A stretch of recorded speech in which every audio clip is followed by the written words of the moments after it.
Like, really? Oh, it's so funny. We're live. Yay. Oh my goodness. I'm just going to give everybody a couple minutes to pop on. Oh, wait, I'm hearing an echo. Hold on.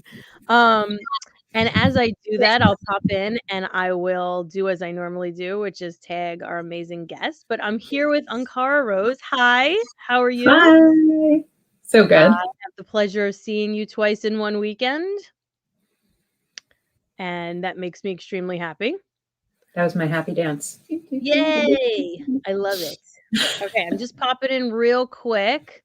So how's your day been so far? Good. I officially made the shift into sports mom this morning. Oh, my Lord, son okay. had his first lacrosse game. It's our first family sports thing. So that was different for me. You're a lacrosse mom now. Very I'm nice. a lacrosse mom now, but it was fun and it's beautiful. That's good. Weather was good. Yeah. It's spring and we're outside. I can't complain, you know. Exactly. Like if we could be outdoors, which of course I haven't done yet. I think I'm going to go over actually to the Arboretum after this, as long as the weather looks good still. I don't know if you saw the Arts Council decorated with all that. It looks amazing. And of course, I'm a member, but I haven't even been over there yet. So we're gonna. It's amazing. I passed by it and I was like, "What's that?" So proud. People decorate the yarn bombed. Is that what it's called? Yeah, yarn They bombing. yarn bombed our arboretum. So every tree is decorated with these like beautiful, artistic, creative yarn decorations. So cool. That our community created collectively. That, you know, just residents just, you know, at home creating all this beautiful art, and it's all for showcase in nature. There were a couple people, by the way, who had issues with that, which we'll talk about separately, which was just like an interesting concept. But anyway, so me and Ankhara live in the same town. I'm lucky. How lucky are we? I'm just like, you're right over there.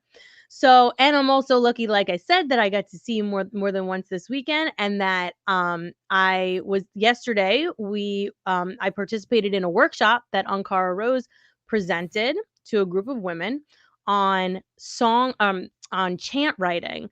So sacred chants and sacred songs. Now, I kid you not, I have been walking around for the majority of my day. I am rooted in love. I am rooted in love. I remember the love from below and above. Like all day. And there was one yesterday about like inviting play into my life and stuff like that. That I've just been repeating. I'm so in this. So I want you to tell us like how this kind of came up for you, and then we'll kind of segue into our much more specific topic for today. But yeah, this workshop was about writing sacred chants and sacred songs, and really using them almost like similarly to like an affirmation, right? Like something that you would repeat, or something that you would use to like inspire a thought or an emotion or an intention. And of course, you know, being a musical being myself, and, you know, really wanting to incorporate more and more of that into my life as much as I can, could not have been more perfect. And I thank you, because it was such a beautiful experience. So yeah, tell me, like, how did that come about? And, you know, I'm sure you could even talk about your own experience presenting it yesterday, because I could even, you know, feel it on the other end of you doing it. Like, you know, even if it was me presenting that, I would just be like, oh my God, like how beautiful. It was amazing. And it was also, you know, there were a couple of moments before we went live where I was absolutely terrified. And then I used chant to help me let it go. So just a little bit about me. I've been, you know, according to my mother, I was singing before I was talking. So music has just always been something that is a part of me. And I started songwriting when I was 13. And I taught myself guitar, and I've written many songs, over 2,500, yeah. Which is crazy when I think about it. You know, and I was talking about this in the workshop yesterday.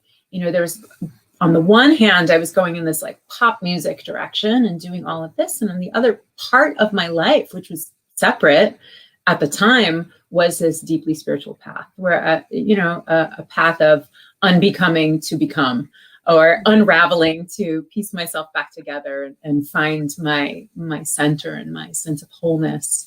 And it's only fairly recently that I began to weave the music with my sacred path and create sacred music. And I was sitting in meditation, and this is kind of how things come through for me, right? Is sitting in meditation, and it almost feels like a tap on the shoulder. It's just like, you should teach a chant writing workshop. And I was just like, what? Nobody would want to do that. No, really. You should teach a chant writing workshop. I'm like, I don't know. The tap and the tap and the tap, and finally said, okay, I'm just going to do it. Right. And I trusted it. And, behind the scenes peek, I have a background in education. I have a master's in education. So teaching and presenting is not an uncomfortable thing for me. But no matter how hard I tried to plan this, it's like, I'll call it spirit. Something was just kept, like, would not let me force this thing out. So every time I sat down to write an outline, to design something, if it didn't flow, I stepped away. And so I feel like every part of the workshop, and even when we got to the workshop, I looked at the outline, I looked, that I created, and I was just like, yeah, we're probably not going to follow this, right? Because I have to go with what's present, right? And, I think that trusting yourself in the moment is a radical act. Yeah. And it's a muscle that we have to practice. And, I think that this ties very, very much into what we're talking about today, which is the feminine and embracing the feminine and allowing the feminine, which we'll talk about and kind of define a little bit more, I'm sure, but allowing that to be our guide. And it's really different than how we've been taught to design, to live, to work, to exercise, to do anything. So it takes a lot of courage and really a lot of support. At least for me, it's taken a lot of needing those containers to hold me and to get that practice in a safe space so that I could go out into the world and do it on my own, like we did yesterday. Amazing. Yeah, that is, it definitely came through that way yesterday, where it was just like, she is in her heart right now. She is not in her head. She is in her heart. She is just letting this pour out organically. And it was so important because, and for people listening, obviously, whether you have sung before or you do some kind of art or some kind of have a creative outlet that it really works for you and that you're passionate about, whatever it is, you must know, if you've ever gone down that road or not, that there's there's a resistance or a fear attached to that at times, where you are and everyone in this workshop felt the same way, and vocalized it, that we were all a little bit fearful of having to sing in front of each other, all a group of strangers, right? Man, by the end of it, though, we were just letting it all go. And I even noticed too that every single one of the participants, our voices changed by the end. There's that shaky raspiness and that literal tension in the throat source, right? That you cannot move beyond when you're in that fear and resistance state. And and then by the end, it was just so so natural, so comfortable. And it's it's something that I'm going to take with me forever and ever, in all honesty. So I thank you again. And one of the first things, which we could talk about, one of the first things that and really sparked me right away at the beginning that you spoke about, was sort of the fact that this, singing in general, or just vocalizing in a very whimsical, even theatrical, or feminine kind of way, whether it be using that mode of communicate, as communication, or to write history, or to tell a story. And when you really think about it, it absolutely is looked at as more of a feminine approach, right? But I could be talking, yeah, yada yada, and even from somebody like me who's like aspiring or confirmed in between motivational speaker. Like Mhm. Mhm. there is something in our current society and our current view that is masculine about that. Like I could stand up on a stage and I could take that sort of like power pose and I can deliver a speech. Like there's something that has been, there's a caricature that's sort of been created as for what that looks like or should look like, quote, right? And Yeah. when you said this, when you explained how, like, there are so many ways of communicating that have just kind of been sort of stifled in a way, because if I got on a stage and unless you were prepared for it, I started singing or I started chanting or I started just weaving in like something poetic, like actual poetry, or whether it's just lyrics or whatever it is, there's like a whoa, what are you doing? Right? Yeah. So, that's how it hit me. One of the first things you said about explaining how the importance of embracing that feminine side of this way of communicating, that's how it hit me, was like, "Well, shit, this is exactly what I needed to hear," because I am a talker and I so enjoy this aspect of it, but I have so many other facets of my that I'm passionate about and of my abilities that I know that I can meld in. So, I'm saying this, yeah, for the people who are listening who are like, "Whoo, Lord, I could never." Well, it's especially for the women who are listening, and it's like, wow, like maybe it's something that can be drawn in if we can talk about like sort of embracing that feminine energy and letting go of the story we've been told about how it's weird or whatever, to like Right. to incorporate this stuff. Yeah. And a big part of that, I think, is our fear of rejection, Mhm. right? That voice that comes inside that says, you can only be acceptable and loved if you fit inside this box. Yeah. You have to conform, you have to do what's expected. So there is this courage, and what's expected is what is, considered rational or planned or organized. When we really, if you have the privilege of sitting in a women's circle, right, and being in that space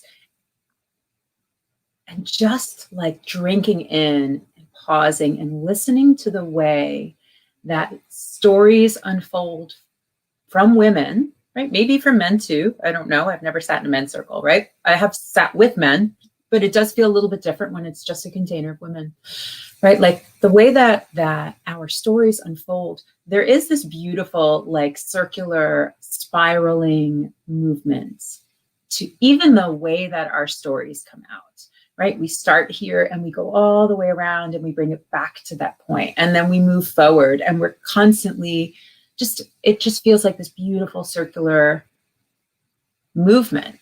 Um, we live in a world that is still, we still hyper value things that are considered masculine and male.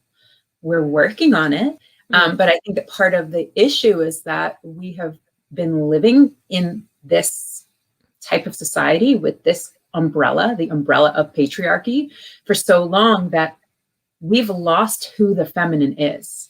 So for many of us, when you say the word feminine, we think, waif, or we think sex pot, right? We've got this like very, very narrow view of what it means to be feminine. Oh, well, feminine means soft, but feminine doesn't always mean soft. Feminine can be fierce, right? So part of our journey, and I believe it's like a collective journey for women, and more women are hearing this call and following this.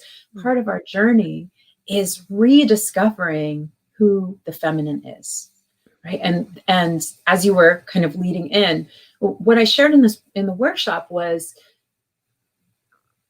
there is a theory that the advent of written language coincided with the decline and basically the casting away of goddess culture and goddess spirituality.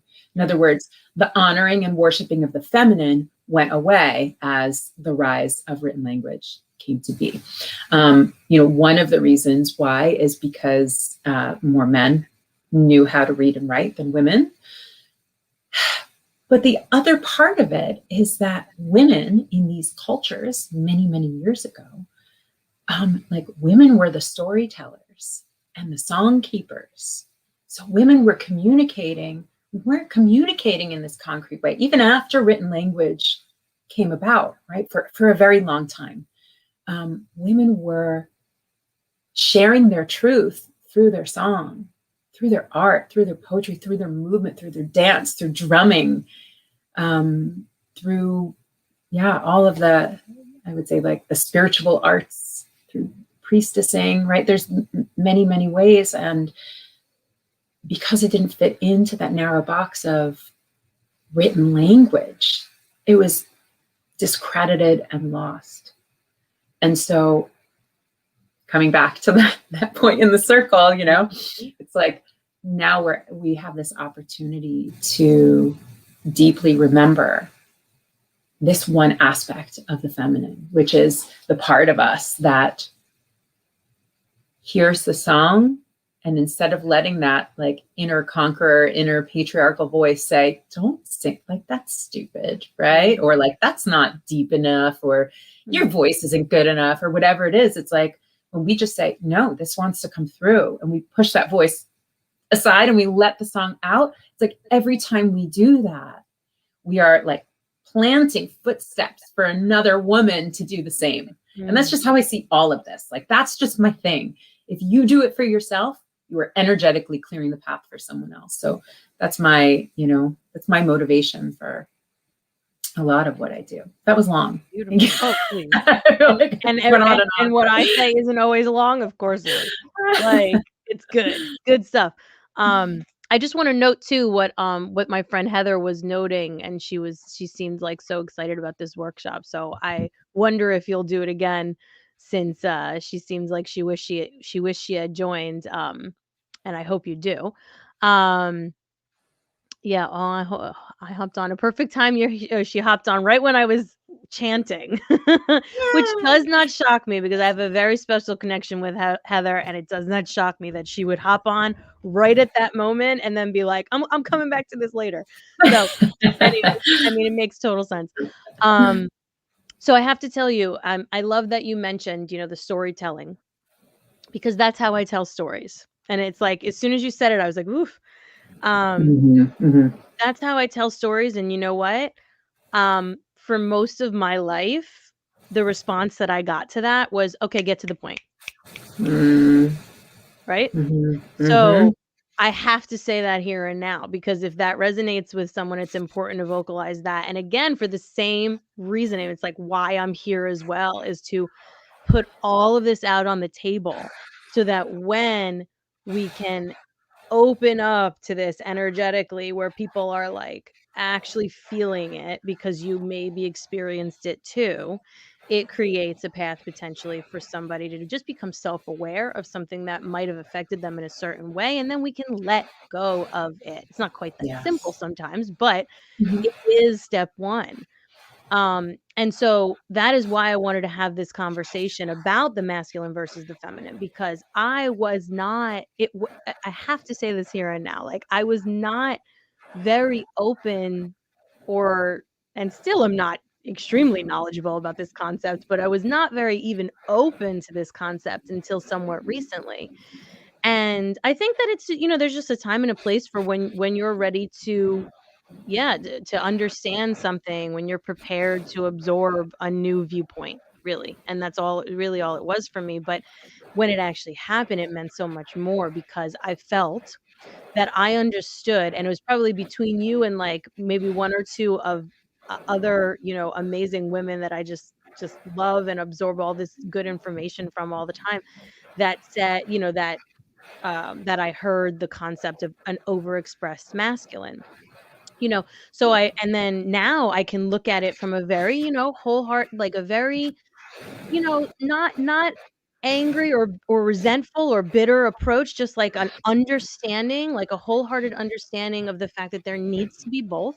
You need to have just like everything else, right? The yin and the yang, the balance between the masculine and the feminine. So there was a point where I was like, oh no, I have to release all of my masculine energy, like now when I finally understood it and was like, and was really like understanding the fact that so much of the pressure that I put on myself was based on, again, the patriarchal society that we live in, that so much of the go, go, go, do, produce more, do more, reboot every 24 hours, or even sooner, right?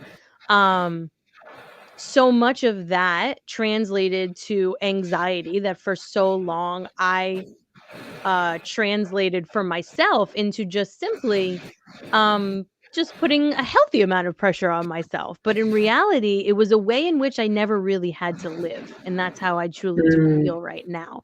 There is, like I said, a time and a place for that sort of business-minded, forward-moving.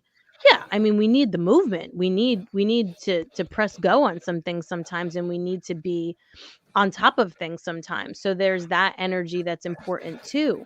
But I think that for a long time I was missing the idea that I can embrace these more feminine traits about myself. I can embrace the fact that I like to feel my feelings. I actually literally just read a poem that I wrote 2 years ago that was in response to people in my life telling me, I don't know why everything has to turn into a dramatic discussion about your feelings, right? I literally just like today, because of the poetry reading, separate discussion, just reread that poem that I wrote 2 years ago. And it hit me differently, obviously, but I was thinking to myself, shit, like that was in a time where I was being told that that was unnecessary and wrong, and that sensitivity and the call that the draw that I have to really feeling my feelings and vocalizing them and internalizing and then communicating was wrong, was weird, was unnecessary. And I lived in that belief system for a very, very long time. So yeah, I like to just make sure that I'm giving examples, right, of like how this comes up, I think, for so many women. And it's, of course, that word sensitivity, right? Like that word, you're too sensitive, or this is just like too much, Too emotional, right? Too emotional, too much going on. It is our strength. So not only was I living in a headspace where it was like, this is wrong, but now I'm also beating myself up for being that way, and maybe trying to force myself to go the other way, to not stick on. So now, do we have to internalize everything? Do we have to process every single emotion? No, absolutely not. But I think it's really important to come to that realization and then embrace like your feminine traits in that way. There's a reason we need that too. We need both the yin and the yang, the feminine and the masculine. Yeah. Yeah. So much came up for me while you were talking. I just have to like, yeah, do it. Yeah. So,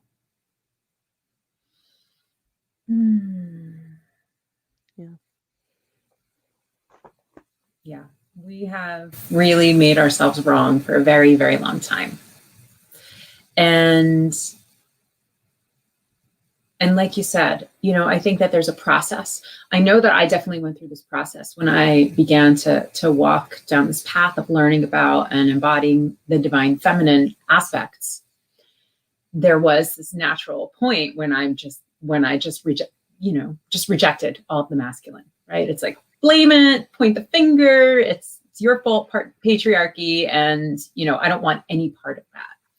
Right. But of course, it's like a pendulum swing, and we have to allow ourselves to come back to the middle. I get in front of my camera so you can see that, right?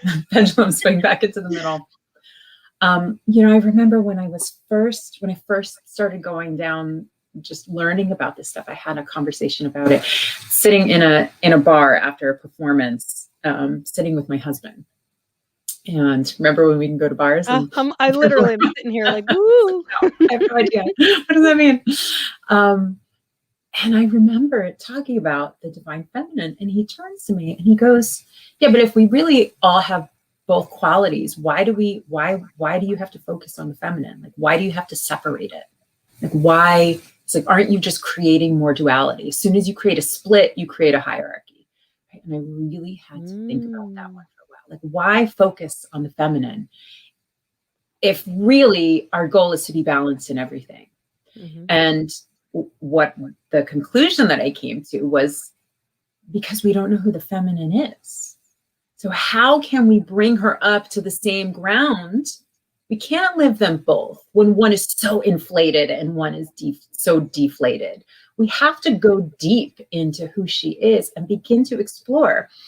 I heard from someone that this whole concept that our emotional selves is feminine and our thinking selves is masculine is actually not true, right? And the example they gave was like, what's more irrational and more emotional than like a guy on a pickup truck with a machine gun pointed at the ceiling because they disagree about your politics, right? Like, that's incredibly emotional. It's just people don't always have a good way of expressing it.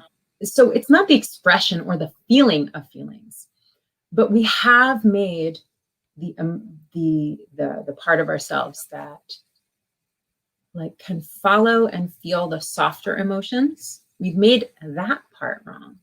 What we've done is we've cut off our ability to stop and slow down and feel what we feel until it is so big and so out of control that we have a crazy reaction, like riding in a pickup truck with a machine gun, or having a breakdown about a bunch of little things, right? Which is okay. It's okay for us to feel all of these things, right? But the truth is, if we can cultivate this capacity to slow down and to check in with ourselves more regularly, not make ourselves wrong for the very many feelings that come up in our human experience, because of course they do, because we're humans and that's part of why we're here. Mm-hmm. But taking these emotions as messages, not as a personality flaw, and beginning to hear them sooner and sooner, it allows us to work with them instead of having them work us, right? Like I see it in my kids, when they feel something, it's this instantaneous reaction. There's no space, there's no slowing down, and they don't know what they feel until it's coming out of them. And that's part of it is age. But I know a lot of adults like that too. Yeah. We have given ourselves the gift of allowing ourselves to feel what we feel. And it's really, like you said, it's just like that message of like, you're too emotional. You make too much drama out of things. Like, why does everything upset you so much? Why can't you just go with the flow? But even if you think about our moon cycle or our period, right? It's like the brilliance of that, right? Because when we bleed, we are clearing. So of course, right before our bleeding time, we get very emotional. All the emotions are coming up to the surface so that when we bleed, we can begin to release them. So part of a woman's, and this is, I believe this is true, whether or not, you're stuck, whether you hit menopause or not. And I've heard that it's different when you hit menopause. But I do believe that this is part of like women's wisdom and women's gift, is because when these emotions are coming up, they're actually usually not just our own. Right. Especially as mothers. I know that I do a lot of holding and clearing the emotions of my whole family. And it's part of our work. Right. I was that's what was just coming up for me too, is just like, and going back to what you were saying as well about sort of clearing the path for other women. I even feel like it's a little bit bigger. It's like, okay, like as soon as we embrace our ability to really stay with our feelings and learn from them, I think that's what's really big, is like, you're not learning anything if you're just burrowing through life, right? And stuffing down emotions. so Mhm. that you can get to the next thing and the next thing and the next thing. Mhm. It's very much become clear to me that the fastest way to grow as an individual is to actually feel your feelings, ask yourself questions when you're being triggered, allow them to come out, and learn about, and so it might just feel like it's learning only about yourself at the moment, but then you have to draw your attention back to the fact that this oneness, like, we are all experiencing so much of this collectively. So you feel like you're Yes. learning about yourself, but you're not. You're learning for a much larger group of people. And then if you can take it a step further and not feel so programmed where you cannot vocalize it, where you cannot start speaking these truths. If you can break out of that, that's when we can really clear the path for collective growth, for like an enhancement of this collective consciousness. It's so Mhm. important. But yeah, so many of us are kind of, there's a reason that there's the emotional woman or hormonal woman or crazy bitch categories. There are All crazy. these things, yes. And then there's also, talking about the overexpression of masculine that has come from just like and it's, and again, this is not like a space for you to judge yourself also, like, why do I do that? No. But it's just to become aware of the fact that you can also be absorbing so much of this masculine energy and believing all of the shit that you've been that's been thrown at you about, "Oh, you're too emotional, you're all this." So now you're walking around with your guard up, and there's really no growth to that. Um, and, there's of course, I think it doesn't matter, honestly. I mean, and you can tell me your input on this too. I don't think it matters whether what your actual gender is or what you even identify with, because like we said, we all have both at Yeah. different varying levels. So, so yeah, if you're a woman who's just very naturally more masculine, Mhm. there's, again, just to be clear that there's nothing wrong with that. There's nothing wrong with any of these situations. Right. It's just a matter of like, your soul contentment. Like, do you feel like you're living authentically, or is there a way that you can release an over expression of one or the other? Um, yeah, and that was so important to me too. I mean, just the other day is just an example that came up for me. And now that I'm more in this space, not only of embracing those moments where I feel like I'm gonna learn something from this, from the internalizing that is natural to me, and I'm much more okay with that. I think that this was a part of it. These realizations were a part of it. I think obviously yoga and meditation and just being able to have a presence practice, all of those things feeding in over time to me being able to like pause, really friggin' pause, which we should talk about that too, just like the element of pace, right? Um, but I took that pause just the other day. It was the silliest of, and it could have been, let's put it this way, it could have been a lasting argument. There could have been things that were said that would have lasted inside the people involved. Didn't have to be that way though. I just, was on my way, had a busy day the other day, got a text message from my husband that triggered the shit out of me. Um, and I was driving and I really couldn't, for a couple moments, I really could not, I wasn't allowing myself space, because the first thing that I've noticed that happens to me when I get angry is the first thing that happens if I can't vocalize it is tears. Like, I will have that type of release, even though we associate tears with sadness. And, Mm. you can go down the line about how, we're kind of programmed in some ways to not let those tears happen, not let Mm. that very healthy physical release occur. Right. Right. Um, but after just a couple moments of taking that pause, I let it happen. Like I said, I was driving, but I let myself cry while I was driving. Mhm. And what came with the tears was the understanding of what was happening. Like, not just, "Well, F that. How dare he say that to me? Why does he gotta ruin my day? Why has he gotta say it like that?" Like the whole thing. So I could have gone that route, but I just let the tears be like my teacher, and as I allowed them to flow, like I said, I really grasped from within me the understanding of why I was triggered in that way. Mm. Also even furthered the understanding that, was that his intention? No, definitely not. you know? Right. So Right. you can't, we talk so much, especially in our worlds, right, about a presence practice and about being with your breath and all of that. And that's all well and good. But I just think it's important to notice, just from a more baseline perspective, if we're not ready for all that, just allow what is happening to happen. Right. Right?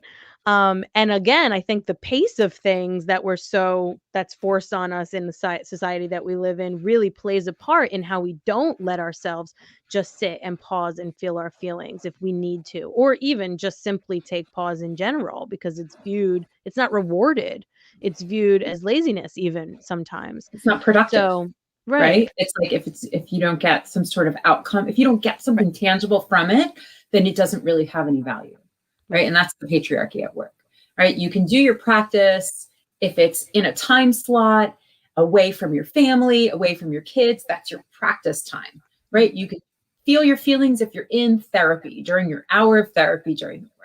But the real work of the practice is bringing it into our everyday lives. yeah, Right? It's like I sometimes a phrase that I'll use is life is our mystery school, right? Years and years, thousands of years ago, particularly women they would leave their lives to go study, to go learn in a mystery school, the spiritual arts, the magical arts, the how to become a priestess, how to practice all of this, presence and spirituality, magic and all of the things, but they had to leave their lives to do it. And that's not what these days are about, right? Like spirituality now isn't about leaving, it's about staying and bringing it here into our moment, right? And I love what you touched upon about this idea of allowing, because when we don't give ourselves the space to allow what's there,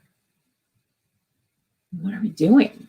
mm-hmm. We're just shoving it down, pushing it aside. And, I always say, like, our feelings are like little kids that want attention. They're going to find, they're going to find a way for you to listen, whether it's like an explosion or whether it's manifestation in a physical illness. It's like our unprocessed feelings are going to come out one way or another. So when we can develop a practice of listening, a practice of allowing, right? I allow all of myself to be here in this moment exactly as I am. Think about that. I mean, you can even do it, anyone who's watching, right? Close your eyes for a moment. Mm-hmm. I allow all of myself to be here exactly as I am right now.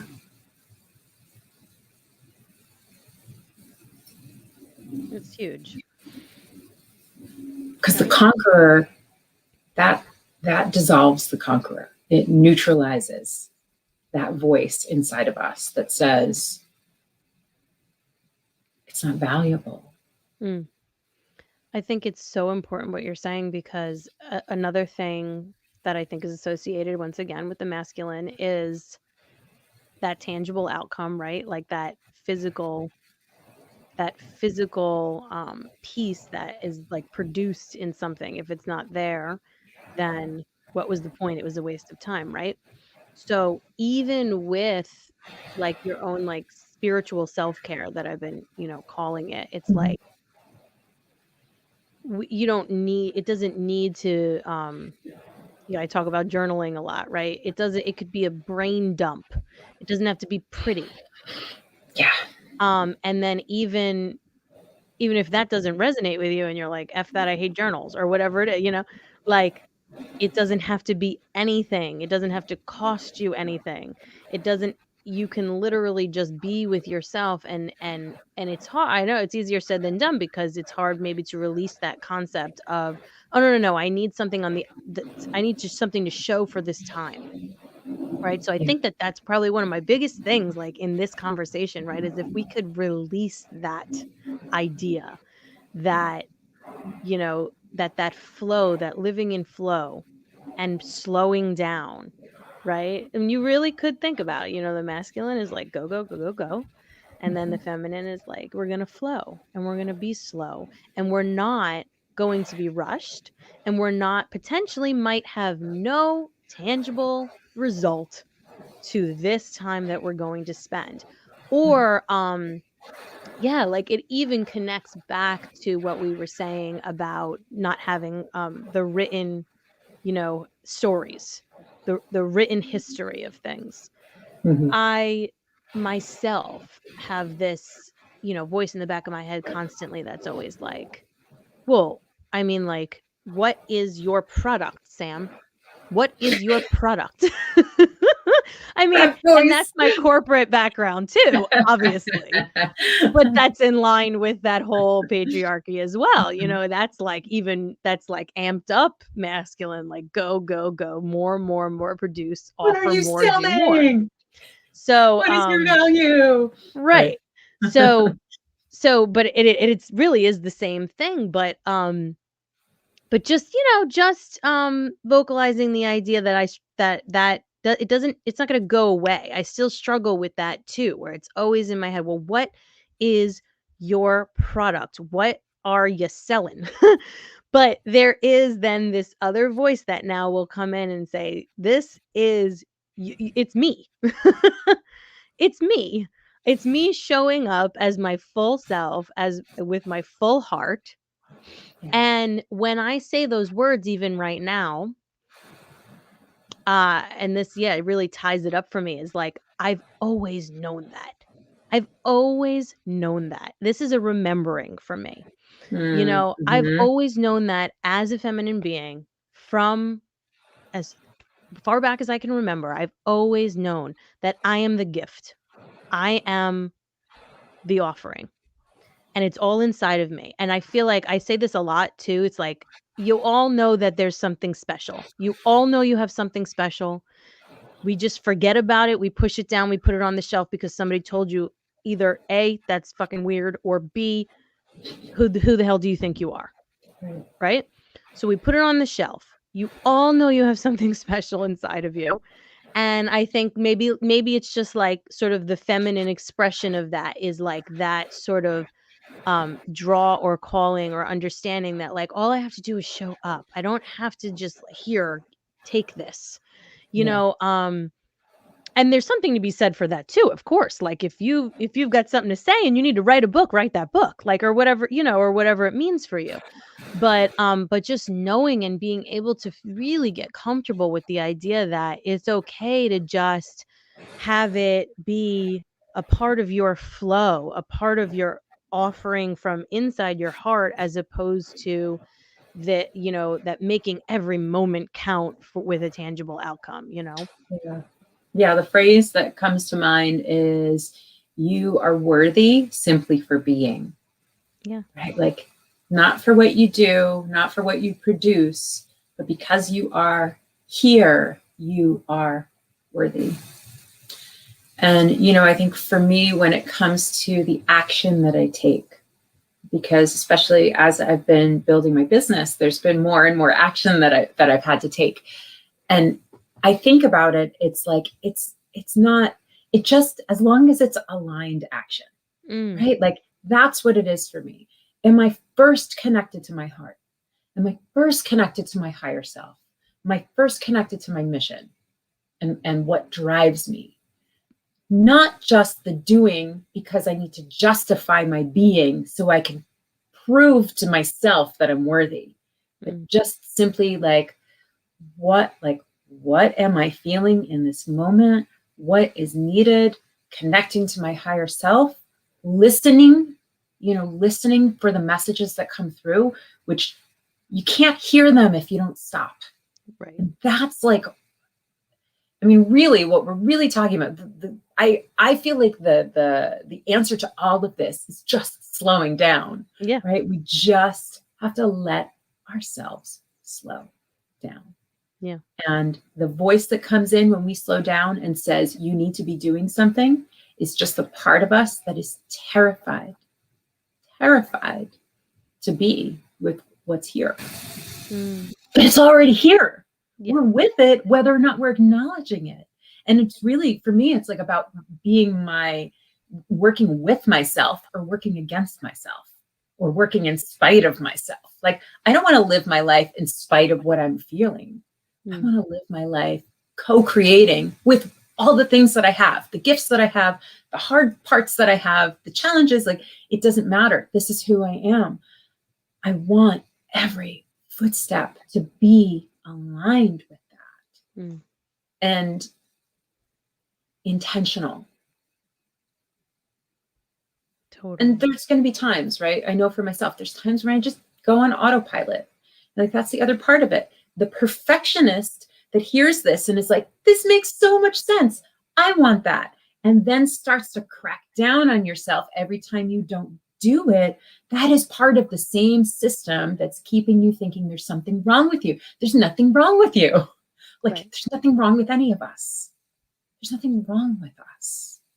Right? We might have lots of shit we need to process. But I even dare to say, like, maybe we don't need to keep growing. Maybe our obsession with like growing and learning and developing and like ascending, right? So in like the spiritual community, this obsession with like, well, I have to raise my vibes and raise my vibes and raise my vibes. And like, but there's no end to that. And that's part of this perpetual pushing forward.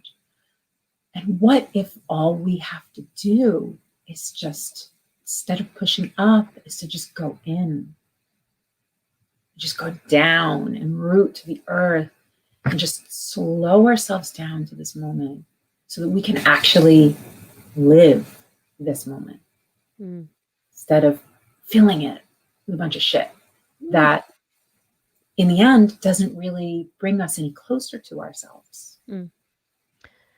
One of the things that I think once I started to like really let this concept into my body and my heart, you know, one of the things prior to that that I always struggled with was like the balance. So many mothers, I'm sure, can relate to this, you know, the balance of, right? Like balance is a farce pretty much. Like, you know, like it's just like not a real thing. You know, because there is, you know, that element of, and I used to, and again, that was where like this like bitterness almost came in for a moment there, where I would go, well, you know, F all this masculine energy that's making me feel like I need to do more, go more, be more, offer more, because it's taking me away from the now. And the now is I have two really small kids who are blossoming before my eyes. Not that I'm, you know, I don't like to subscribe to the whole like you're missing it, you know, thing, because that's like a lot of shaming, and it's just like, no, thank you. But, you know, there was that moment where I was like, well, no, like, why do I feel like I have to do all this? But it's exactly what you were saying before, is just like, okay, like as long as my action is intentional and aligned, then it definitely needs to happen. But once it goes into impeding on my ability to be present, then that's when you know, we correct, right? And then they feel like it's just gonna be like a constant correction. Like that's why I actually hate the concept of find balance. It's like, yeah, what, for 10 seconds? It's And dynamic balance, right? Because when you stand on your foot, you stand on one foot, you are not still. So many muscles are firing and constantly adjusting to keep you there. So yeah, this idea of static balance is completely, it's a farce. It's just not, let it go. And it's freeing too. It might feel a little shaky at first, but like it might also feel super freeing to just like let that goal go, because it's always it's just like this constant evolution. But I feel like one of the things that happened for me when I really let this concept embody me, it was I just like naturally became more present with my kids. Yeah, me too, Just actually. naturally. Yeah.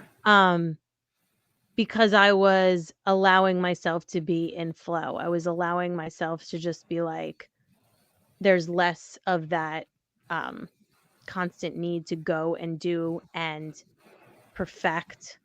Even I mean, I would try to perfect even parenting constantly, you know, like, and be always, you know, always learning, always trying to absorb new ways and stuff like that. And then you just, you know, especially as a mother, it's like, oh, okay, wait, no, I just have to show up fully. I just have to let them in not try to be like this person, right? Like this Right. example, this or this, not, I don't Supermom. want to say like dictator, but like this Right. authority or whatever, Right. right? Right. Right. Or whatever you feel you need to embody at the moment. And there's a time and a place for all of that, but it's like, oh wait, like no, I just need to like be a friend. I just need to like let them in completely and not try to be anything. Um, and and I have more journaling to do on that topic. Uh, That's all I'm able to share. that's a big unfolding, right? And I think Yeah. that's part of our job. That's the other part of like what is expected of women. You're supposed to be perfect at your job, perfect at mothering, look good while you do it. Oh, please. All these. There's so much I think more. We back to could like, probably go on for days about this, and that other, that's the piece that we probably didn't touch on is just like, the aesthetic, like what the pressure. well, I'll come back for that one because Right. We'll do another one. definitely talk for an hour about that. Literally, it's like Yeah. it's not gonna happen now, but you could imagine there's so Yeah. much to go on to. I thank you so much for this conversation. Thank you. I'm just feeling like I'm feeling lighter over here myself. And Yeah. so yeah, there's I think we talked about as far as like, modes of self-care, just like sort of bringing it home. I think we talked about a few different things. We talked about the concept of slowing down. I mean, like I literally just did a self-care presentation the other day for a group of awesome people, and I think that it was like on my head in my I think as a part of my personal or spiritual, one of those areas was just like slowing down. And I think that was like an eye opener for the people I was talking to, like, oh, because we get into this mode of like, oh, we have to either spend money on our self-care or not. And and it's like, no, you don't. I think you need to start from a way more central baseline area. We're not talking about things that you should purchase. We're talking about just taking time to go in. So I think that was the Right. biggest mode of self-care that we discussed. I mean, and I know that your space is also breath work and not only that, but song. But is there any other things that are coming up for you as far as like things to prioritize for yourself to have the effect that we're trying to convey here?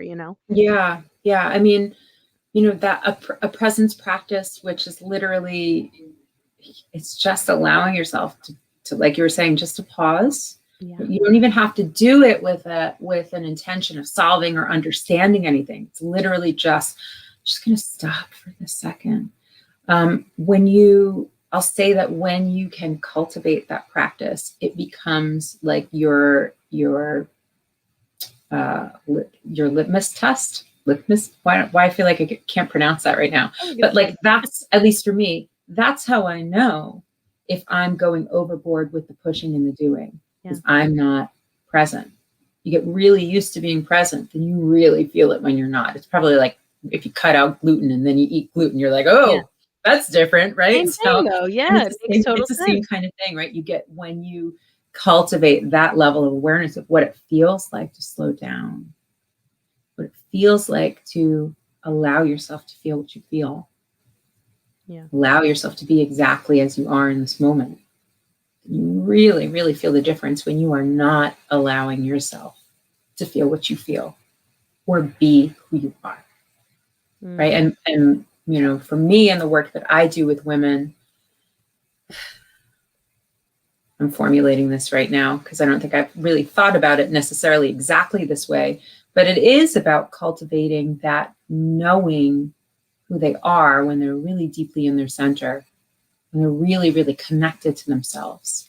And that is so they've got that strong foundation, so they notice sooner and sooner, right? It's like that dynamic balance thing. When they're standing on one foot, right, in who they are, they can feel themselves tilting and catch themselves sooner and sooner, right? Not to be perfect, but to bring themselves back to the place that feels the healthiest and the most balanced, where you're able to do what you need to do and then still be present, still be intentional about what you're doing. So important. So definitely breathe, 3 breaths, slowing down, that simple phrase of I allow myself to be exactly as I am here and now. Like, so easy.